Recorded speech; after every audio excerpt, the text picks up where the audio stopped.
আজকে বাংলাদেশকে বিভস্ত করা হচ্ছে, বাংলা নারীকে বিভস্ত করা হচ্ছে। আমি বাংলাদেশ, ফারজানা আপা বাংলাদেশ, আমাদের মাহিয়া মাহি, আমাদের শাওন আপা বাংলাদেশ। আমাদের প্রত্যেককে কি আপনারা এভাবে বিভস্ত করবেন? আমাদের প্রত্যেককে কি আপনারা এভাবে করে মারবেন?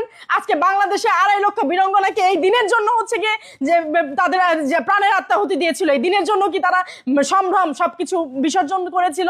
যে আজকে আমাদের হচ্ছে আপনারা উলঙ্গ করে রাস্তাঘাটে আমাদের কর্মস্থলে গিয়ে আপনারা গিয়ে মারধর করে আসবেন। বালের জুলাই 71 চান্দাবাজ ধান্দাবাজের জন্য করানো হয়নি। আমাদের দেশ এখন 2 ভাগে বিভক্ত, একটা হচ্ছে গিয়ে দল, আরেকটা হচ্ছে গিয়ে লীগ। কেউ জুলাইয়ের পক্ষে, কেউ জুলাইয়ের বিপক্ষে। তো আমরা যারা সাধারণ জনগণ, তারা আসলে মূলত কার দলে যাব? আমরা যারা দেশকে যারা ভালোবাসি, তারা মূলত কোন পক্ষে যাব? জুলাইয়ের পক্ষে যাব নাকি জুলাইয়ের বিপক্ষে যারা আছে তাদের পক্ষে যাব? কারণ তারাও আমার তো ভাই। তা আমি কোন ভাইয়ের সঙ্গে আমি তো থাকবো? এটা লিখে আপনি কি বোঝাতে চাচ্ছেন? এটা আমি বুঝাইতে চাচ্ছি, এই যে 2-3 হাজার দেশপ্রেমিক ছেলেগুলো যাদেরকে মারা হয়েছে কিংবা যাদেরকে হত্যা করা হয়েছে, এদের তো একটা স্বার্থ ছিল। এদের যে আত্মত্যাগটা, এটা যাতে কত বৃথা না যায়, এটা যাতে আমরা আজীবন মনে রাখতে পারি। আমি লিখেছি এই দেশে দুর্নীতি, চান্দাবাজ, ধান্দাবাজ, আমাকে যাচাই করতে হবে। আমার চিন্তাধারা, আমার ব্যবহার, আমার ভাবনাটা অ্যানালাইসিস করবেন। আমি কি কাপড় পরে এসেছি আর কোন ড্রেসে আমি আপনার সামনে দাঁড়ালাম, সেটা কিন্তু মুখ্য বিষয় না। মুখ্য বিষয়টা হচ্ছে গিয়ে আমি আপনাকে কি মেসেজটা দিতে চাচ্ছি সেটা। আমার মেসেজটা হচ্ছে যে বাংলাদেশে কোনো দুর্নীতি হবে না, কারণ বাংলাদেশ স্বাধীন দুর্নীতির জন্য হয় নাই। দুর্নীতিদের জন্য, চান্দাবাজ ধান্দাবাজের জন্য বাংলাদেশটা স্বাধীন হয় নাই। 71 চান্দাবাজ ধান্দাবাজের জন্য করানো হয়নি। বাংলাদেশটা স্বাধীন করছি আমাদের সুন্দর একটা দেশ পাওয়ার জন্য, সুজলা সফলা বাংলাদেশ পাওয়ার জন্য মূলত। তো সেইটাই যেহেতু আমরা পাইনি, কেউ ভারত বিরোধী, কেউ হচ্ছে পাকিস্তান বিরোধী, এই যে 2 ভাগে বিভক্ত আমাদেরকে করা হচ্ছে, কিন্তু আমরা কিন্তু কেউ দেশপ্রেমিক হিসাবে আমাদেরকে কেউ দেখে না। আমরা নিজেদের মধ্যে আমরা 2টা ভাগ হয়ে গেছি। যেমন আপনি যদি বলেন মা বড় নাকি বউ বড়, তাহলে কিন্তু এখানে পরিস্থিতি আপনাকে করবে যে কে কোন সময়ের জন্য বড়। আসলে মূলত হচ্ছে কি, আমি মেসেজটা পাঠাতে যাচ্ছি যে আমাদের এই 24টা যাতে বৃথা না যায়। আর যদি যাদের বৃথা হয়ে যায় তারা ওই যে CDI যে যারা বলে, তাদের পক্ষেও আমি আছি। বালের জুলাই, আপনি যদি CDI বলতে পারেন তাহলে আমিও তো বলতে পারি, আপনারই ভাই আমিও তো বলতে পারি বালের জুলাই। আর আপনার বিবেকে যদি না বলতে পারে, আপনি যদি ওটাকে ঘৃণাতে চোখে দেখেন, তাহলে আপনি অবশ্যই বলবেন যে না, 24টা বৃথা যেতে দেব না। ৩৬ নম্বর বাঙালির আতুর ঘর, ওটি শেখ হাসিনার শুধু বাবার বাড়ি না, ওটি আমার বাড়ি, আপনার বাড়ি, সবার বাড়ি, আমাদের মুক্তিযুদ্ধের আতুর ঘর। সেই ঘরে তারা আপনার বুলডোজার দিয়ে আঘাত করেছে। 7 দিনের মধ্যে যদি সরকার কোনো দৃশ্যমান পদক্ষেপ না নেয়, তাহলে আমাদের বাধ্য হব আমরা মহামান্য হাইকোর্ট ডিভিশনে রিট পিটিশন দায়ের করার জন্য। আইনের শাসনের প্রথম কথা ইনকোয়ারি। ডক্টর মোহাম্মদ ইউনূসের যে দীর্ঘ অপরাধের তালিকা, একটা হচ্ছে হার্ম ট্র্যাজেডি, ভ্যাকসিন না এনে, number 2 highest corruption. Even doctor ইউনূসের বন্ধু ডক্টর ইফতেখারুজ্জামান বলেছে ইউনূসের আমলে 45% বেশি টাকা পাচার হয়েছে সুইস ব্যাংকে। তৃতীয়ত হচ্ছে আমাদের সর্বোচ্চ আইন সংবিধান, সেই সংবিধানের আর্টিকেল 24-23-তে আছে জাতীয় সাংস্কৃতিক ঐতিহ্য রাষ্ট্র রক্ষা করবে, ঐতিহাসিক স্মৃতিস্তম্ভ, জাতির হৃদস্পন্দন স্মৃতিস্তম্ভ রক্ষা করবে। ইউনূসের আমলে আমরা দেখেছি মুক্তিযুদ্ধের সমস্ত স্তম্ভকে মবের মাধ্যমে সে ভাঙিয়ে দিয়েছে। 32 নম্বর বাঙালির আতুর ঘর, ওটি শেখ হাসিনার শুধু বাবার বাড়ি না, ওটি আমার বাড়ি, আপনার বাড়ি, সবার বাড়ি, আমাদের মুক্তিযুদ্ধের আতুর ঘর। সেই ঘরে তারা আপনার বুলডোজার দিয়ে আঘাত করেছে, আর্টিকেল 24-এর ভায়োলেশন। এবং ইউনূস সাহেবের বিরুদ্ধে অভিযোগের অন্ত নাই। আপনাদের কাছে দেওয়া হয়েছে, মেহরবানি করে আমাদের প্যারাগ্রাফ 6-এর সিরিয়াল ধরে আমরা বলেছি ওনারা কি কি ওনার বিরুদ্ধে অভিযোগ, এবং আপনার সমস্ত বিতর্কিত লোককে নিয়োগ, নিজের ভাই ব্রাদার আত্মীয়তা, সবচেয়ে বড় যে পরিবেশটা উনি যে প্রতিষ্ঠান থেকে উনি নষ্ট করেছেন, যে রাজনৈতিক সরকার কোনো কারণে ব্যর্থ হলে বাংলাদেশের মানুষের একটা আস্থা ছিল যে কেয়ারটেকার বলেন, অন্তর্বর্তীকালীন বলেন কিংবা অস্থায়ী সরকার বলেন। 90-এর গণঅভ্যুত্থানের পর আমরা শাহাবুদ্দিন সাহেবকে দেখেছি সাফল্যের সঙ্গে সরকার পরিচালনা করেছে। পরবর্তীকালে 96 সালে দেখেছি জাস্টিস হাবিবুর রহমান শেলী সাহেব সরকার পরিচালনা করেছে। এইভাবে 2001, ইভেন 2008-এ কিন্তু ডক্টর মোহাম্মদ ইউনূস অন্য অনেক কিছু নষ্টের পাশাপাশি অ্যাডিনটেরিম বা তত্ত্বাবধায়ক বা অস্থায়ী সরকারের কনসেপ্ট নষ্ট করেছে। আমি শেষ করতে চাই শেষ ব্রিফিং দিয়ে, বাংলাদেশের যত সরকার প্রধান হয়েছে, জাতির জনক বঙ্গবন্ধু শেখ মুজিবুর রহমান, খন্দকার মোস্তাক আহমেদ, শহীদ রাষ্ট্রপতি জিয়াউর রহমান, পল্লীবন্ধু হোসেন মোহাম্মদ এরশাদ, দেশ নেত্রী বেগম খালেদা জিয়া, বঙ্গবন্ধু কন্যা শেখ হাসিনা, সবার চিফ এক্সিকিউটিভরা যে ন্যূনতম ছোটোখাটো সুবিধা নিয়েছে, সেইটা মাটির এইখানে পড়ে থাকবে। আর ইউনূস সাহেবের অবৈধ সুবিধায় আকাশ ছুঁয়ে যাবে, সেই কবিতার মতো নাদের আলী ছাদ চূর্ণ করে আকাশে উড়ে যাবে। এই কারণে যেহেতু মাননীয় প্রধানমন্ত্রী, বাংলাদেশের সম্মানিত প্রধানমন্ত্রী জনাব তারেক রহমান জাতির উদ্দেশ্যে প্রথম ভাষণে বলেছেন, অসাধারণ কথা বলেছেন, যে দিন শেষে আইনের শাসনই হবে আমার সরকারের শেষ কথা। আর আইনের শাসনের পূর্ব শর্ত হচ্ছে যে কোনো অভিযোগ উঠলে একটি নিরপেক্ষ ইনকোয়ারি করা। আমরা সেই ইনকোয়ারি চাই, এবং ইনকোয়ারির সময় যেন ডক্টর মোহাম্মদ ইউনূস সাহেব দেশ ছেড়ে যেতে না পারে, কারণ তার পালানোর প্রবণতা আছে, অতীতে বহুবার পালিয়ে গেছে। আমরা আপনাদের মাধ্যমে জাতির কাছে জানাতে চাই, এই 7 দিনের মধ্যে ওনার উপর রেস্ট্রিকশন ইম্পোজ না করলে আমাদের কাছে ইনস্ট্রাকশন, আমাদের সিনিয়র অ্যাডভোকেট মোহাম্মদ মহসিন রশিদ এবং ব্যারিস্টার এম আশরাফুল ইসলাম এই ড্রাফটটা চমৎকার করেছে। আমরা অলরেডি রেস্টিউই জিপি করে দিয়েছি, কুরিয়ারও চলে গেছে। 7 দিনের মধ্যে যদি সরকার কোনো দৃশ্যমান পদক্ষেপ না নেয়, তাহলে আমাদের বাধ্য হব আমরা মহামান্য হাইকোর্ট ডিভিশনে রিট পিটিশন দায়ের করার জন্য। আপনাদের অসংখ্য ধন্যবাদ। ফারজানা আপার গায়ে হাত তোলা হয়েছে, তার গালে থাপ্পড় মারা হয়েছে, এবং যে থাপ্পড় মেরেছে তার নাম আয়াস না কি যেন। আপনারা কি জুলাই যোদ্ধা নামে পথের ফকিরকে এনেও, আপনারা হচ্ছে পিকেটারকে এনেও কি আপনারা জুলাই যোদ্ধাদের নারীদের নির্যাতন করাবেন? এবং ওনার কি অবদান রয়েছে? এই ছেলে সে শাহবাগে কিছুদিন আগে আওয়ামী লীগের মিছিলের পেছনে পেছনে দৌড়িয়ে সে তার জীবন ধারণ করতো। আজকে সে শাহবাগে ভিক্ষা করার মতো লোকজন এনে, কারণ আপনারা খুব ভালো করে জানেন যে রাস্তার কুকুর ছাড়া, রাস্তার হায়না ছাড়া একটা নারীর গায়ে সহজে কেউ হাত তুলতে সাহস করবে না। আর সেই জায়গায় শান্তা ফারজানা আপা, যিনি লন্ডন থেকে পড়াশোনা করে এসেছেন, যিনি নিজে বাংলাদেশে হচ্ছে গিয়ে একজন নাগরিক এবং যিনি হচ্ছেন গিয়ে বাংলাদেশের শিক্ষিতর কাতারের মধ্যে একজন, ওনারা স্বাধীনতার পক্ষে শক্তি, ওনারা সবসময় স্বাধীনতার পক্ষে কথা বলে নেয়। আজকে বাংলাদেশকে বিভস্ত করা হচ্ছে, বাংলা নারীকে বিভস্ত করা হচ্ছে। আমি বাংলাদেশ, ফারজানা আপা বাংলাদেশ, আমাদের মাহিয়া মাহি, আমাদের শাওন আপা বাংলাদেশ। আমাদের প্রত্যেককে কি আপনারা বিভস্ত করবেন?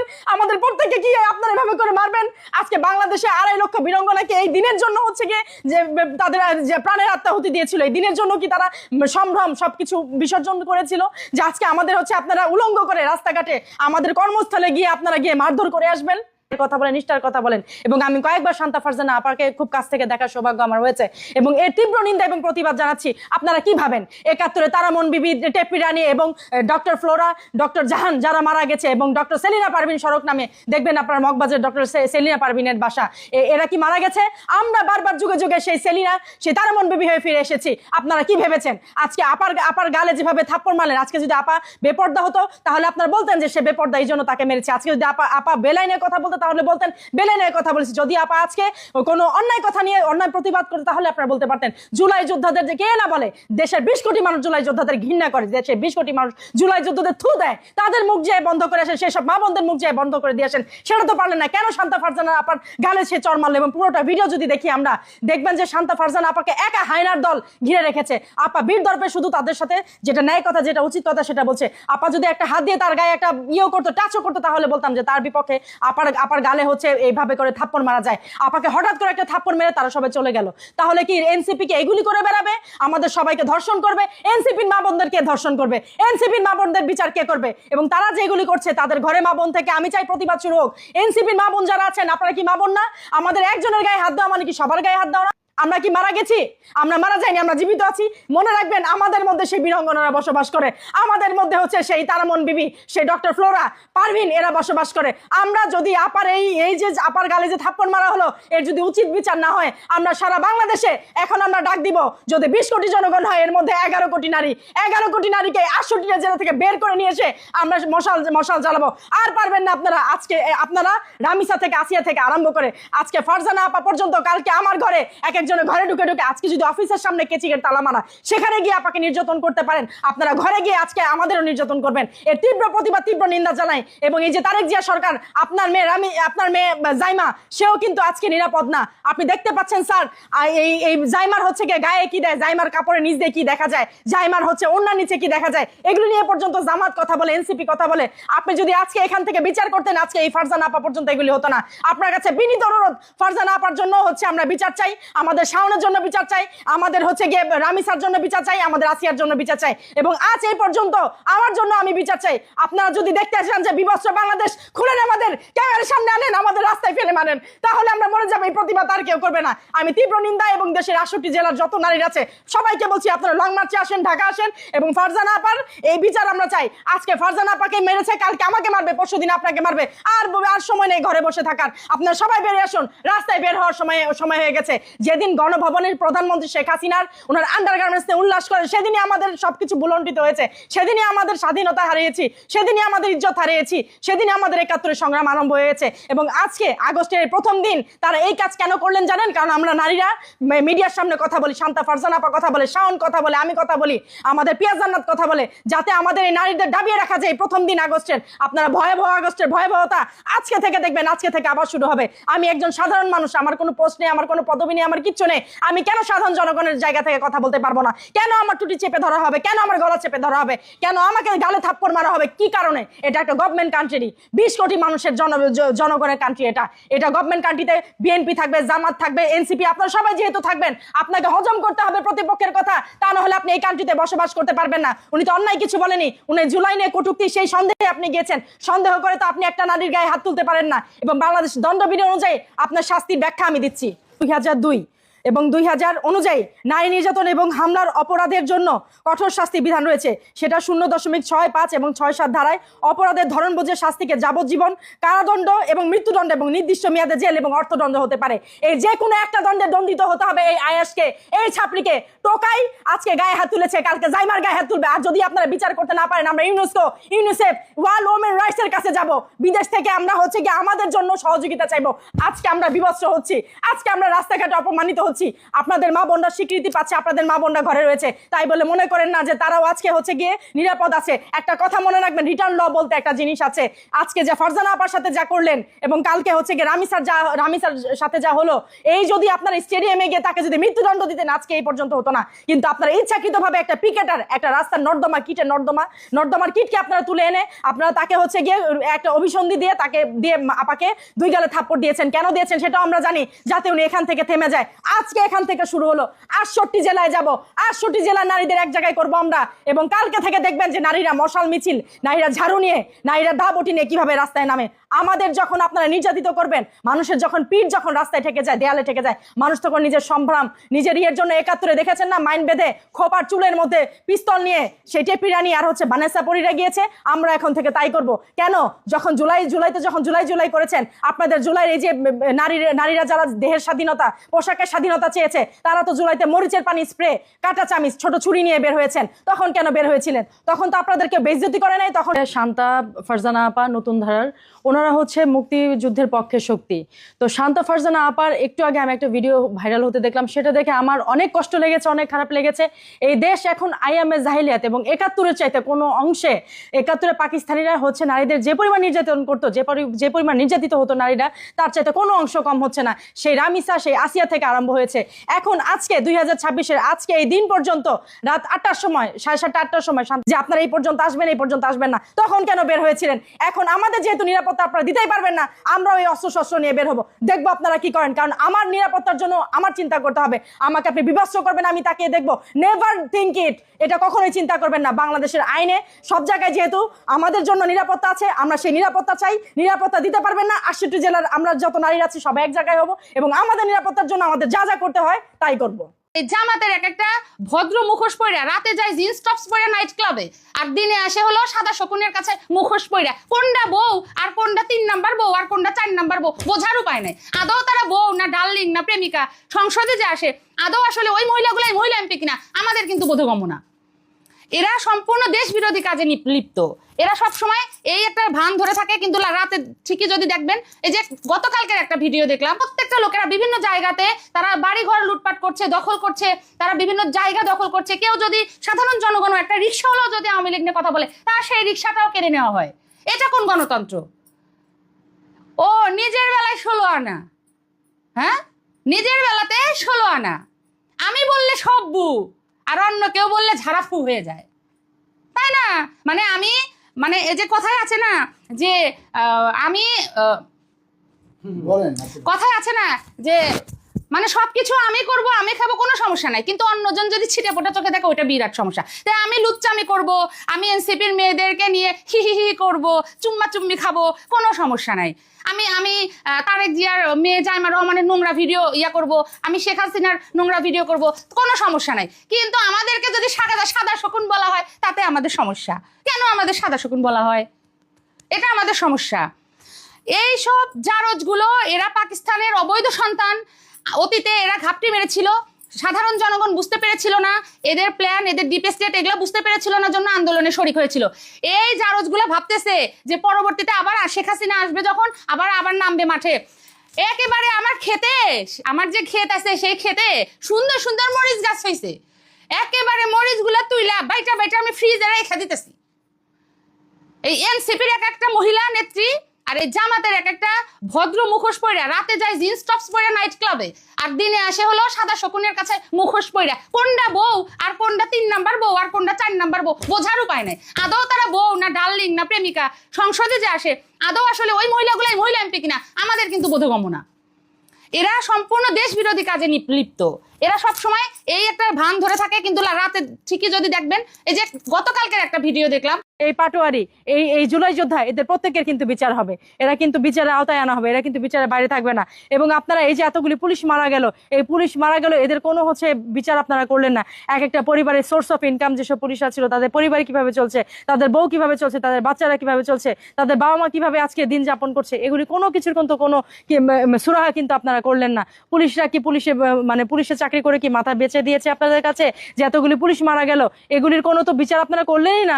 উল্টা জুলাই সনদে হচ্ছে গিয়ে এগুলি মীমাংসিত বলে আপনারা ওখানে প্রকাশ করেছেন, এবং জুলাই সনদ যাতে হচ্ছে গিয়ে সবাই যাতে স্বাক্ষর করে এ নিয়ে আপনারা তোলপাড় করছেন। কেন তোলপাড় করছেন সেটাও আমরা জানি, কারণ আপনারা যে অন্যায় করেছেন এই অন্যায় হচ্ছে গিয়ে সুরাহা হিসেবে, এবং এই যে এই আলবদরদের যে হচ্ছে এনসিপির সাথে যে আপনারা নিয়ে নিলেন, আপনারা একদলীয় জোট হয়ে দেশকে ধ্বংসের জন্য আবার এই জুলাই সনদের হচ্ছে গিয়ে একটা ইন্টেরিয়াম তৈরি করছেন, যেটা তৈরি করা হয়েছিল বঙ্গবন্ধুকে 75-এ মেরে ফেলার পর, 15ই আগস্টে তাকে মেরে ফেলার পরে আপনারা মীমাংসিত হিসেবে একটা ইন্টেরিয়াম গভর্নমেন্ট তৈরি করে রেখেছিলেন। 4 জন নেতাকে আপনারা মারলেন, 4 জন বুদ্ধিজীবীকে মারলেন, বেছে বেছে যে দেশে যত বুদ্ধিজীবী যারা ভালো ভালো জায়গায় ছিলেন কর্মস্থল থেকে আপনারা ঢাকা দিয়ে নামিয়ে দিলেন। সেম কাজ কিন্তু আপনারা আবারও করছেন। তাহলে কি প্রমাণিত হয়? সে 71-এ যারা দালাল ছিলেন তারা আপনারা কালের ইয়েতে আপনারা মেটিকুলাস ডিজাইন করে এখনই সেই কাজ আপনারা আবার করছেন বঙ্গবন্ধু শেখ মেয়ের সাথে। উনি থাকাকালীন এই কাজ আপনারা আবার করছেন, কারণ আপনারা কখনোই চাননি যে বাঙালি মাথা উঁচু করে দাঁড়াক। আপনারা চেয়েছেন সবসময় বাঙালি দাসত্ব করুক। যে দাসত্ব হিসেবে আপনারা আমেরিকার সাথে একটা চুক্তি সুদি ইউনুসকে দিয়ে করেছেন। সুদি ইউনুস উনি হচ্ছে গিয়ে এনজিও, আর হচ্ছে সুদের ব্যবসা ছাড়া উনি কিচ্ছু বোঝে না। তাই যদি বুঝতেন, এতগুলি হামের শিশু আজকে পর্যন্ত মনে হয় 650-তে এসে পৌঁছিয়েছে। একটা প্রজন্ম ইউনুস হত্যা করে গেল, যেখানে আসলে সুদের কোনো ব্যবসা নেই, সুদ আছে যেখানে, ইউনুস আছে সেখানে, এবং 6 জন উপদেষ্টা তাদের নিয়ে ইউনুস এই দেশকে ম্যাসাকার করলেন। এর জন্য আপনাদের কিন্তু রিটার্ন লতে ভুগতে হবে। নারায়ণগঞ্জে তার প্রতি যে হচ্ছে হয়েছে, তাকে যে গণধোলাই দেওয়া হচ্ছে, এটার জন্য স্বরাষ্ট্রমন্ত্রী উনি যদি কোনো হচ্ছে গিয়ে কথা না বলেন, ওনাকে উনি ডাকায় বিকায় বললেন, সবার সামনে বললেন যে উনি নাকি স্বরাষ্ট্র মন্ত্রণালয়ে ঘেরাও দিবে। তো এটা কি ন্যাশনাল টেরোরিজম না? এটা কি জাতীয় বিদ্রোহ না? এটা কি হচ্ছে গিয়ে আপনার দেশের হচ্ছে গিয়ে আন্দোলনের কি কোনো ইয়েতে পড়ে? কেন আপনারা তাহলে হচ্ছে গিয়ে পাটোয়ারিকে ধরতে পারছে না? শোনেন, একটা কথা সবসময় মনে রাখবেন, অপরাধ কিন্তু আইনে, অপরাধের কিন্তু কখনো হচ্ছে গিয়ে সময় যায় না। আমরা আইনের ভাষায় যেটাকে তামাদি বলি, অপরাধ কিন্তু সারা জীবন থাকে, এবং অপরাধ কিন্তু সেটা যে অপরাধে হোক, সেটা রাষ্ট্রদ্রোহিতা হোক, রাষ্ট্রীয় অপ আন্দোলন হোক, এগুলি কিন্তু তামাদি থাকে সবসময়, কিন্তু এগুলির সময় থাকে। অর্থাৎ টুডে টুমোরো হোক। এই ধানমন্ডি 32 শুধু যে সেই 2.5 লক্ষ বীরঙ্গনার বাসা তা কিন্তু নয়। আমরা অনেক জায়গায় এবং আর্কাইভে দেখেছি, আমাদের যে প্রয়াত প্রধানমন্ত্রী ছিলেন বেগম খালেদা জিয়া, উনি কিন্তু বলেছেন যে ধানমন্ডি 32 তারও ঠিকানা। তিনিও কিন্তু এখানে আশ্রয় নিয়েছিলেন, এবং তার জন্য যৌক্তিক যে কথা, তার বাবা হিসেবে প্রধানমন্ত্রী তখনকার বঙ্গবন্ধু শেখ মুজিবুর রহমান, উনিও কিন্তু তার পিতা হিসেবে তার একটা বিচার করে দিয়েছেন। এগুলি ওনার নিজের মুখের কথা।